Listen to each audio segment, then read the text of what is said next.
Oh, I didn't see you there, but I also see that you're in need for some information about levels of organization in biology. Well, you're in luck. Let my friends tell you all about it. The biological levels of organization can actually start at the atom, which is the smallest unit of ordinary matter or solids, liquids, and gas. Here you see a carbon atom, which is found in all living things.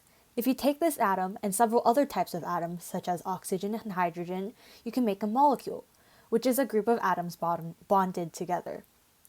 In this case, we have the molecule responsible for genetic material, or as you might know it as DNA. The next step is using these molecules to make organelles, which is a structure within a cell that has a specific function. Here we see the nucleus, which controls and regulates the activities of the cell, and it is made up of the DNA molecule and other molecules like fats and proteins. All the organelles together make up the cell, or the basic unit of structure and function of all living things. This here is a plant cell and an animal cell. As you can see, they both have a nucleus, but this plant cell also has a rigid structure around the cell membrane, while the animal cell does not. The plant cell also has an organelle called the chloroplast, where photosynthesis takes place, while the animal cell does not. In this example, we have the epidermal tissue, which serves as a protective barrier for both plants and animals. A tissue is a group of cells that performs the same kind of function. The epidermal tissues and other tissues end up making the organ, which is a structure made up of two or more types of tissue that works together to form a specific function. In this case, the epidermal tissue and the other tissue make up the organ, skin in animals, in plants, the different tissues. The epidermal tissue makes the leaf. The skin and its accessory structures such as hair in the animal makes up the integumentary system, which also acts as a protective barrier and has other functions, while in the leaf and other organs, like the stem and the flowers in the plant, make up the shoot system, which is responsible for food production and reproduction. The integumentary system and shoot system are called organ systems, or a group of organs that work together to perform a certain function. The different systems combined creates the organism, in this case, the rabbit and the plant. An organism is a single living thing that can be made up of one or more organ systems. The number of rabbits given in a certain area make up the population. This goes for plants too, as a population is the number of organisms in an area. The rabbit population, along with populations of other organisms like plants and birds, is what creates a community, as a community is a group of different organism populations. The same idea is used for plants. They live in a community composed with populations of other organisms as well. Many communities, with the addition of non-living components such as water, rocks, and wind, is what creates an ecosystem. The ecosystem that many rabbits as well as many plants live in are the grassland biomes. A biome is a collection of ecosystems. Grassland biomes have nice flat plains for plants to grow and space for rabbits to create burrows. The biome that rabbits and these plants live in is one of the many biomes on Earth.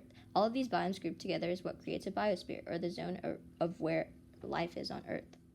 How do these levels interact and affect the environment? Well, here are a few examples. Chloroplast is an organelle that helps plants photosynthesize. The process of photosynthesis takes in lots of carbon dioxide from the atmosphere. Carbon dioxide is a greenhouse gas which warms up the earth.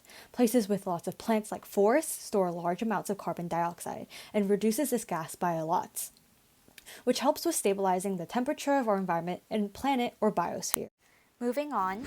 This is an example of the ecosystem and its effects on different levels in the environment. The ecosystem has abiotic factors like droughts. This can destabilize the ecosystem by depleting the water source from a lot of organisms and cause a lot of death of vegetation through low soil quantity and wildfires. This can destroy the habitat of different organisms, which can cause populations of organisms to decline and even go extinct. This can destabilize the food chain and affect other organisms as well.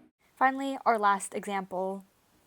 The digestion of some mammals causes methane to be produced as a byproduct of digestion. These gases contribute to the greenhouse gases in the atmosphere of the environment, which helps warm the planet. This disrupts the balance of the ecosystem that has allowed organisms to maintain a balance for so long. So if you didn't understand the information before, hopefully you can understand it through a game a lot of you love. We can try to compare all this information through Minecraft. If we pretend the sand block is an atom, then the medium-sized square would be a molecule. The medium-sized square or molecule makes up a bigger square or organelle. If we zoom out, the bigger square is now the sand block in the frame. Now, using our Minecraft knowledge, sand makes up glass blocks. Then 6 glass blocks are used to make glass panes. These glass panes are used to make windows. All the windows in a house have the same purpose, to let in light into your house and let you see outside. Just windows by themselves isn't enough to make up a house, though. You need different components like roofs and walls, for example. There are identical looking houses in the neighborhood, but there are also different types of houses. All the houses together make up your neighborhood. This is also a neighborhood that gets a lot of rain. You can see this type of neighborhood throughout your Minecraft world. Each step is actually represents a level of biological organization. The glass blocks are cells. 6 glass blocks or glass pane is the tissue. The windows are organs. All the windows in the house represent an organ system. The house is an organism. All the orange houses in the neighborhood represent the population.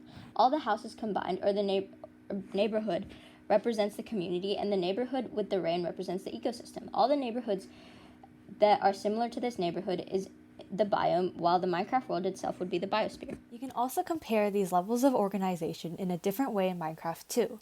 Here are some scaffolding blocks, and as some of you might know, taking one layer away can break the rest of the blocks on top. The scaffolding block on the bottom represents the cellular level, and if that were to disappear, the rest of the levels after the cellular level would be gone too. Now that you have more understanding of the levels, how does this relate to the real world? Well, Spray pesticides in the environment for agriculture, we are actually having a negative impact on honeybees and other beneficial insects. These pesticides affect these insects all the way down to the atomic level. When pesticides are sprayed, harmful chemicals are introduced to the atomic biochemical structure of an insect. This alters the atoms, which alters the molecules, which alters the cell, which alters the tissues, which alters the organs, which alters the organ system, which alters the organism, eventually causing its population to die off. When these honeybees and other beneficial insects die, there's a lack of pollination, which leads to lower crop yield and practically no vegetation, which ends up altering the food webs. And when food webs are changed, the community and ecosystem that these bees used to live in is also negatively impacted. Some organisms that depended on vegetation may have to change their diet or die off. It will create a survival of the fittest situation, which will ultimately affect the entire biosphere, as the world will be unbalanced. Well, my friends have taught you all they know. Now go and use your knowledge for good use.